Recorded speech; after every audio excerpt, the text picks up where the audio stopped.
Good afternoon, and welcome to the webinar on the 2017 Omaha Barometer, which is an economic scorecard of the Omaha region. This webinar is presented by the Bureau of Business Research based on a report that we produced for the Greater Omaha Chamber. So thanks to the Greater Omaha Chamber for sponsoring this research. My name is Eric Thompson. I'm the director of the Bureau of Business Research, which is a research center within the Department of Economics and the College of Business here at the University of Nebraska, Lincoln. So I'm looking forward to presenting the webinar to you today. We have a PowerPoint presentation that we're going to go through. It takes about 15 to 20 minutes, and then we'll answer any questions you have after that. Let me show you a few other features of our webinar before we get started. To begin with, in the lower right part of your screen, you'll see there's a chat window. And using that chat window, you would be able to chat during the webinar with any of the other participants in the webinar. You can see the names of the participants in the window in the center right part of your screen. Another feature we have is the question and answer window.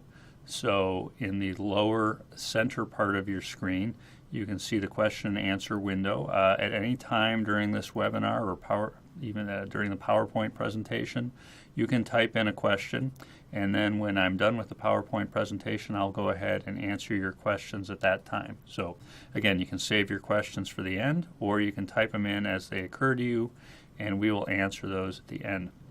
Another feature we have in the webinar is we do 3 poll questions of participants to get participants' opinions on a subject, and then we go ahead and review those poll results when we get to the relevant part of the webinar where we have some information on the question that was asked. So the first question is actually already up there. What is Omaha's greatest strength in terms of human capital? So we'll actually go ahead and ask that question again during the PowerPoint presentation, although you can answer it now as well if you like, and then we'll review the answer later on in the PowerPoint. We'll have some information on this topic and we can see what the answer is. So with those points made, I'm going to go ahead and proceed and go through the PowerPoint presentation, let you know a little bit more about the Omaha Barometer, how it's designed, and what we found. So I'm going to go ahead and get going. By way of outline for the presentation, we're going to give you the approach to the Omaha Barometer, how it was designed and put together. We're going to talk about some of the comparison regions. So as we evaluate the Omaha economy, what other metropolitan areas are we comparing it to? And lastly, we're going to go through our findings. So here in one slide really is a summary of the basic approach to the Omaha Barometer. So we're going to look at features of the Omaha economy and compare those features to 9 other metropolitan areas around the country, or mostly in the middle part of the country. And our basic approach is to design those indicators, those indexes, according to economic theory. So economists have done quite a bit of research on what factors influence the growth of metropolitan area economies and of state economies. And so we designed our indexes, our components of the Omaha Barometer, to reflect that theory. The regional growth theory says that local economic growth is a function of growth and quality of local economic resources, so that would include human capital, capital investment by business, and also infrastructure, as well as a few other factors. It's also that growth is also a function of the comparative advantage of the economy. So does the economy have cost and innovation and other advantages that allow it to grow more quickly? So we designed our barometer to reflect these 2 factors that are known to affect metropolitan economic growth: economic resources and comparative advantage. In all, we have 8 indexes of economic activity that we study. We study just economic growth, how quickly in the last few years has the Omaha metropolitan area grown compared to some of the comparison metropolitan areas. And then we have 7 other indexes that reflect economic resources and comparative advantage. We'll give you a little bit more detail about that in a minute. The last feature about the design or approach to the Omaha Barometer is that we use a rolling average. So we utilize data not just from one year, but from the last few years, 2013 through 2016. The advantage of using an average of a number of years is that the results are not skewed by an unusual or strange result for any particular year. Rather, it reflects an average of economic activity over the last few years, and therefore is a much more reliable indicator of where the economy is at. And we use a rolling average, so each year when we do the barometer, we drop the oldest year of data and replace it with a new year of data. So for example, last year's barometer, we utilized data from 2012 to 2015. Now in this year's barometer, we dropped the 2012 data and added the 2016 data for each of our indexes. So this makes the barometer results a lot more steady and reliable, but it also means that values in the barometer change more slowly. However, even that, I think, is a realistic feature of the barometer, because we know even successful metropolitan area economies make slow, steady progress, not rapid progress. And the way our Omaha Barometer is designed, I think it reflects that. So that's our basic approach to the barometer. Again, what are those 7 specific indexes that measure economic resources and comparative advantage in Omaha and the comparison metro areas? Well, the first is human capital, obviously a key economic resource. Innovation, that's more of a measure of comparative advantage. Obviously, metro areas with a more innovative economy have an advantage. Entrepreneurship, I think, is maybe both an economic resource and a comparative advantage. Entrepreneurs are a type of human capital. Do you have a population that has an ability and experience at starting businesses? But it's also obviously a key measure of comparative advantage. Infrastructure, public infrastructure, transportation businesses, those are a key economic resource for an economy as well. Cost of doing business, quality of life are more comparative advantage issues. And then private capital, how much machinery and equipment, intellectual capital do the businesses in a metropolitan area have? That's obviously another key economic resource. Okay, we're ready now to go ahead and formally ask that first poll question. You saw a moment ago that human capital is one of the key economic resources for the Omaha economy. And where does Omaha's strength lie in terms of human capital? Is it basic human capital? Is it advanced human capital? Neither or both. So go ahead and answer that poll question, and then we'll show you some information that reveals the answer a little bit later. Okay, before we get started with the results of the Omaha Barometer, I think it's important to go over our comparison metropolitan areas. To have an interesting barometer that reveals the strengths of an economy, the weaknesses or areas where an economy needs to improve, to reveal that, you really need to pick a good set of comparison areas. You need to look at your peers, you need to look at your competitors, and you need to look at places you aspire to be more like in order to figure out what all you need to do to move forward. So we picked a set of 9 comparison metropolitan areas that included both competitors, peers, and what we call aspirational metropolitan areas. The competitors, those are nearby metropolitan areas that Omaha regularly competes with for projects, for economic development projects. So the competitors are Des Moines, Iowa, Kansas City, Missouri, and Oklahoma City. So Omaha regularly competes with these areas. The peers are metropolitan areas in other parts of the country that are similarly situated to Omaha. So, for example, Colorado Springs. Like Omaha, Colorado Springs is heavily influenced by the defense sector. So that makes it a good peer comparison with Omaha. Louisville, Kentucky is similar to Omaha in the sense that they are the major cities and business centers in what are fairly rural states. So Louisville, in a lot of ways, is similarly situated to Omaha, and that's why it was chosen as a peer, and a similar statement could be made about Salt Lake City. So that's why those two metropolitan areas were chosen as peers.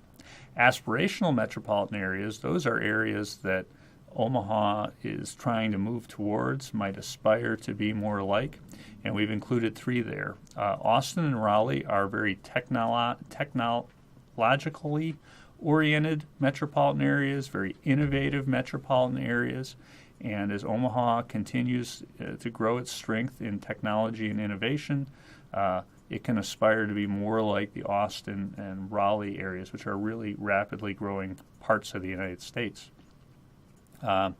Nashville also is a very innovative economy, but it's mostly just a rapidly growing economy in a broad group of sectors: manufacturing, services. So it's not necessarily known as an innovation city, but it's a very successful, rapidly growing city. That's an additional or another path that Omaha might take, just growing a lot more rapidly, even if it's not specialized in innovation. So that's an additional potential aspiration for the Omaha area economy. So we felt that was a good group of aspirational metros covering a couple aspects of where Omaha could go. Okay, well, having explained the barometer, having explained the comparison metropolitan areas, we want to go ahead now and let you know what we found. And before giving you the details, I thought I'd give you the bottom line. What we found was that Omaha is solid across a wide variety of economic measures and compares as well as, often, sometimes better than, these 9 other highly successful metropolitan areas in a wide array of measures, from airport employments to National Institute of Health grants, from a moderate commute time to a concentration of knowledge workers, from labor force participation, which is high, to proprietor income. So Omaha almost posts at least a solid score, even when compared to these highly successful metropolitan areas. This shows the diversity and capacity of the Omaha economy. I think that's one of the strengths of the Omaha economy. It doesn't really have glaring weaknesses. It has a lot of strength and capacity in a variety of areas. It may not excel in all those areas, but it's at least solid in them. Bottom line, part 2. Omaha has an overall rank of 5th out of 10. So there were 9 comparison metropolitan areas, 10 altogether, including Omaha. And Omaha is right in the middle of that pack, 5th out of 10 in the 2017 Omaha Barometer. And by the way, that's been Omaha's ranking the last few years. Omaha is strong in business costs, quality of life, private capital, basic human capital, and entrepreneurship. Omaha lags some of these highly successful metropolitan areas in innovation, advanced human capital, patent activity, and information technology. So that's our finding. Obviously, that hints at the answer to our first poll question. Let me give you a little bit more information now. We're going to go through each of those 8 indexes and tell you what the components of the index were, the specific measures, and what we found. So let's look at human capital. We looked at 4 measures: education attainment, both high school, what share of the adult population has at least completed high school, and college attainment, what share of the adult population has at least completed college. We also look at the labor force participation rate and the share of knowledge workers.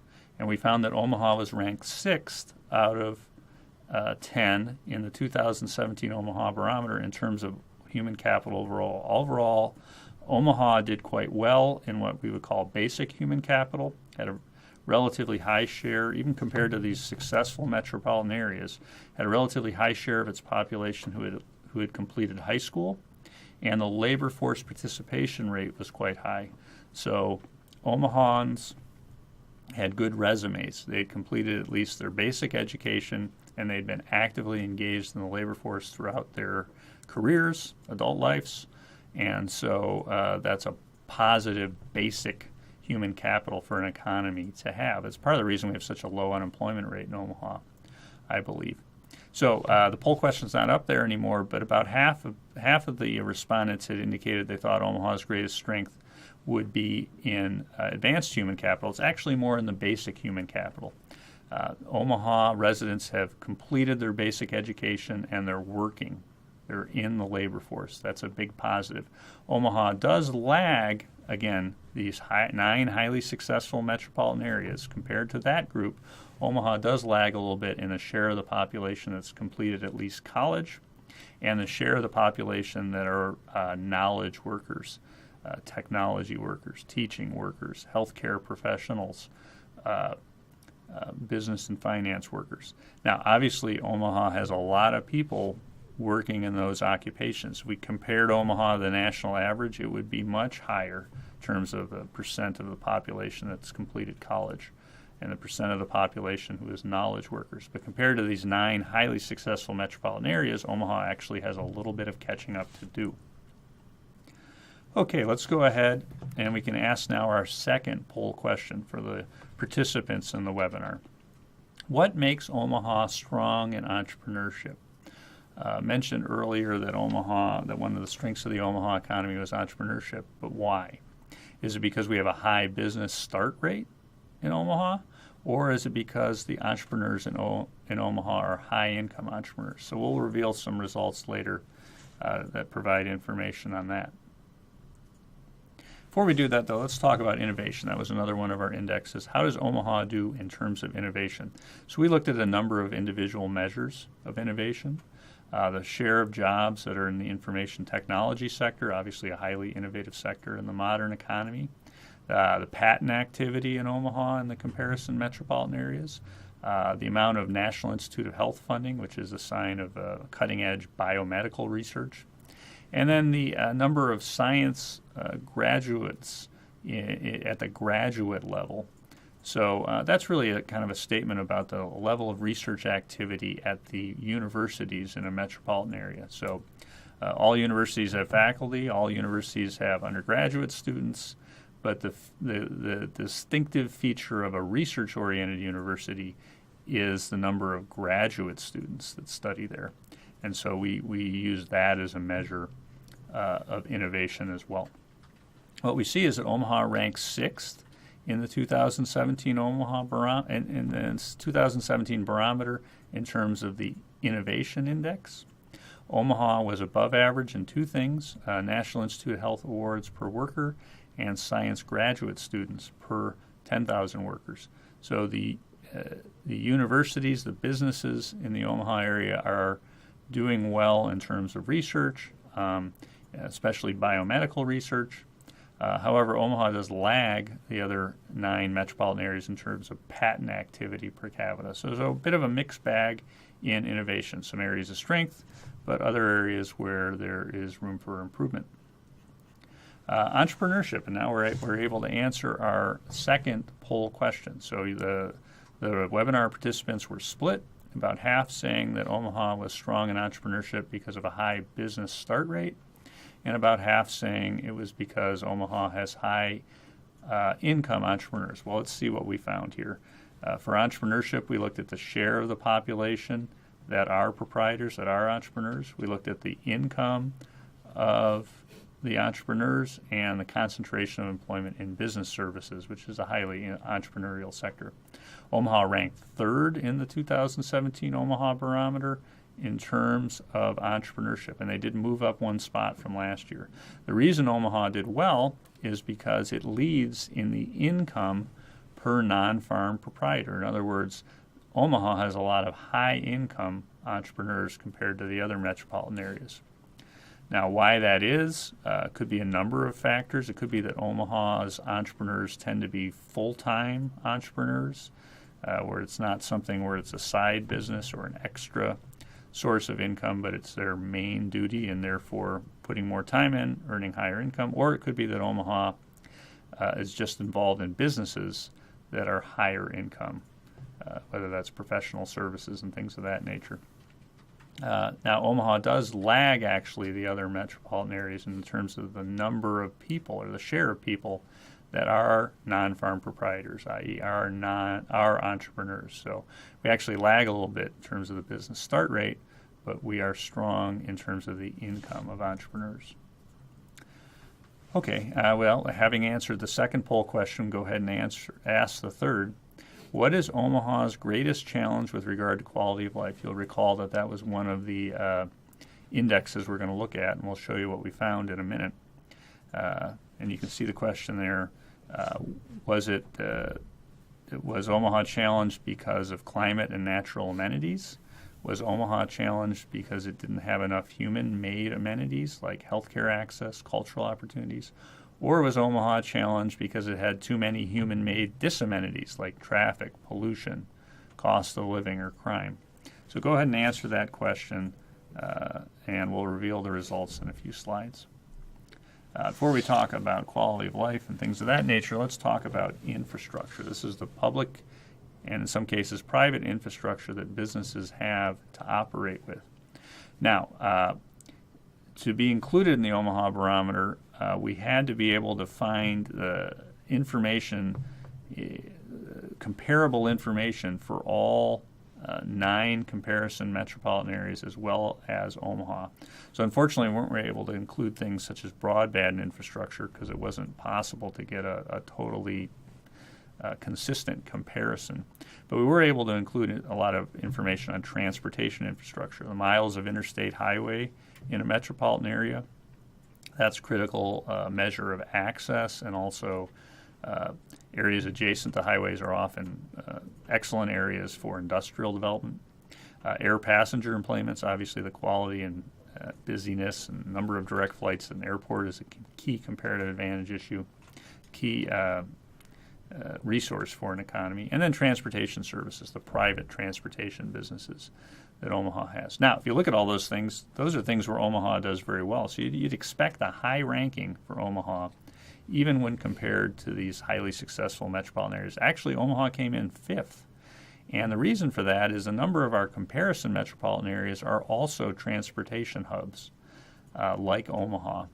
Now, the reasons for that can be a little different, but a lot of these metropolitan areas that we looked at are transportation hubs. So Salt Lake City is a Delta hub in terms of air passenger employments. Nashville and Kansas City are both rail and highway rail hubs, and also areas with a lot of interstate highway service. And then Louisville is an important community in terms of transportation services. They have the UPS Air Hub located in Louisville. So Omaha actually only comes in 5th, despite the fact that it's clearly a transportation hub. Cost of doing business. We looked at 3 measures of cost: hourly wages, space rental rates, industrial energy rates. And we found that Omaha ranks 2nd, almost the best rank in terms of the 10 metropolitan areas that we looked at. Omaha had consistently lower costs across all 3 measures, 10 to 13% lower. So cost of doing business was a big advantage for the Omaha area compared to these other successful metropolitan areas that we looked at. Okay, now we're ready to talk about quality of life. We actually have 7 measures that we looked at: cost of living, commute times, healthcare access, violent crime rates. It's obviously a disamenity. You want a lower score there. Air quality, arts and cultural institutions, and then 2 measures, and this is new this year, 2 measures of natural amenities, whether those are recreation amenities or climate. We see that Omaha came in 5th in terms of quality of life. That was down from 2nd last year. However, that decline in ranking does not reflect a change in Omaha's quality of life. Rather, it reflects a change in our how we measure quality of life. It used to be that natural, recreation amenities and climate were combined into a single measure. Now they're separate measures, and therefore they receive more weight in the overall index. However, I think that's realistic. Climate, natural recreation amenities, these are things that people think about quite a lot when choosing where to live. So I think it's appropriate that it's now weighted more heavily in our index. Omaha does quite well in terms of the ease of travel, the access to arts and cultural opportunities, access to healthcare. So a lot of those human-made amenities, Omaha is quite strong. However, Omaha lags in climate and natural recreation amenities, having fewer natural recreation amenities than metropolitan areas on the coast or near mountains, for example. And Omaha's climate is, with the cold winters and the hot summers, is less desirable than in some of the comparison metropolitan areas. So we lead in terms of human-made amenities. Omaha is about average in terms, maybe a little positive in terms of human-made disamenities, having fewer of those. But where Omaha faces its greatest challenges in climate and natural recreation amenities. Now, there's nothing you can really do about that except try to do better in terms of human-made amenities and avoiding human-made disamenities. Omaha actually does quite well in those things, and if it continues to make more progress, it can move up despite the issues with climate and so forth. We can see that the poll respondents got that right, with more than half predicting correctly that climate and natural amenities would be Omaha's greatest quality of life challenge. Let's look now at our last index, private capital. We looked at three measures. This is all per job. So the value of equipment and machinery that workers have to use per job. Obviously, in a factory, that's manufacturing equipment. A warehouse, it could be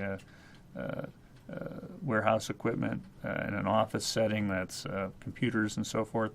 So the value of equipment per job. Structures per job, so the buildings, how much building space, square foot of business building space, or value of structures per job. And then intellectual property products per job. And we see that Omaha ranked third in the barometer, same as last year, so behind only 2 metropolitan areas and ahead of 6 other comparison metropolitan areas. So Omaha leads in the value of equipment per job and structures per job, but lags in intellectual property products per job. Again, part of that theme, I think, that we've found that despite all the innovation, all the technology-oriented activities happening in Omaha, compared to these 9 other highly successful metropolitan areas, there's room for improvement in terms of innovation and technology in the Omaha economy. So let me get to the final bottom line part 3. Omaha, as we said earlier, is consistently solid in its rankings, ranking between 2nd and 6th in all 8 indexes. So there's no index, no part of the economy where Omaha ranks poorly, and several where it ranks quite well. The greater emphasis on natural recreation amenities and climate did influence our quality of life index, caused the Omaha to fall from 2nd to 5th, but perhaps is a more realistic measure of what motivates people. Omaha's overall rank is 5th, and the rank is kind of interesting. Omaha is behind all 3 of the aspirational metropolitan areas, so Omaha might be gaining on them, but hasn't caught up yet, so behind Austin, Nashville, and Raleigh. However, if you look at Omaha's peers, it's ahead of 2, Colorado Springs and Louisville, and only behind 1, Salt Lake City. And Omaha leads all of its nearby competitor metropolitan areas, leading Des Moines, Kansas City, and Oklahoma City. So a good solid outcome. Omaha needs to build on its strengths, shore up some of its weaknesses or areas where there's room for improvement, and set its sights on catching up to those 3 aspirational metropolitan areas. So thank you very much for your attention. Please, I'm going to answer some of the questions that I've already received, and please feel free to type in other questions. Before I do that, I'll mention, please sign up for our last webinar of the school year here, which will be on June 9th, where we will reveal the Nebraska economic forecast for the remainder of 2017 and for 2018 and 2019. So actually you can click on and register for that event right now in the chat window if you like, or please register by June 8th. But let's finish this webinar first, and let me go to your questions. I see there's a question on, can you comment on Omaha's slow employment growth? Well, it is true that compared to these 9 highly successful metropolitan areas in the last few years, Omaha's employment growth has been slower. Now, I will say that the pace of employment growth in Omaha has been pretty good. If you compare it to historical patterns, if you compare it to the U.S. average, we have had good, solid employment growth in Omaha, but we've lagged these other 9 highly successful metropolitan areas. I think that partly reflects that Omaha employment does grow more slowly than some of those metropolitan areas. If you look at Nashville, Raleigh, Austin, Omaha does typically grow more slowly in terms of jobs than those areas. I think with the other metropolitan areas, it may be partly a cyclical factor. So Omaha's economy recovered more quickly than the economy in some of those other metropolitan areas. And so while our employment growth has been more normalized recently, some of the other metropolitan areas, Louisville, Kentucky, for example, might be still sort of catching up from the Great Recession and has faster job growth for that reason.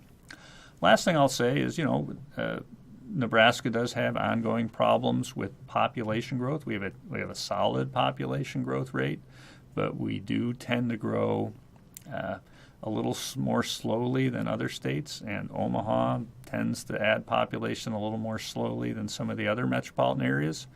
And so that obviously is going to affect your employment growth as well. So if Nebraska can turn around its population growth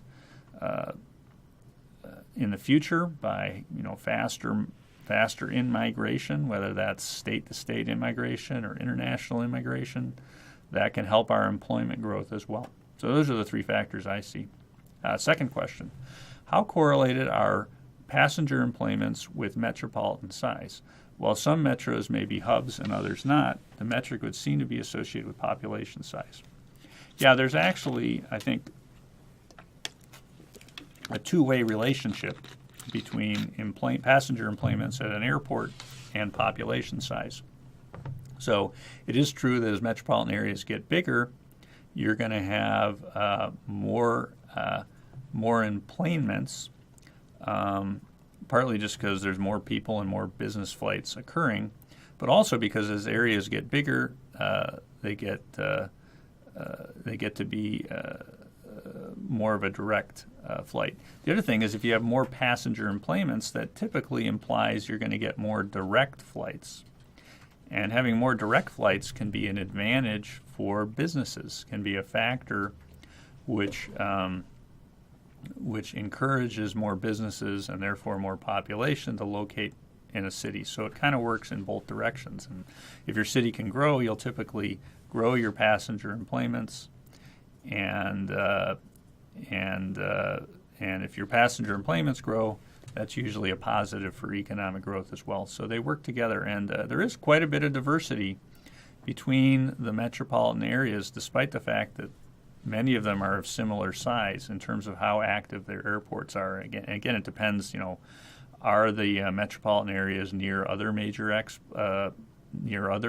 airports that are drawing passengers away? For example, Louisville might have some passengers drawn away by being so close to the very large Cincinnati airport.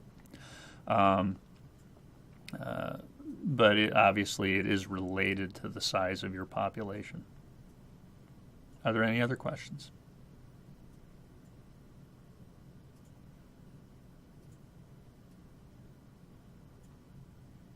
Well, not seeing any other questions, I want to thank everyone again for participating in our webinar today.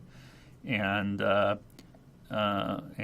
please let me know if you feel free to email me, contact me if you'd like more information about our Omaha Barometer report.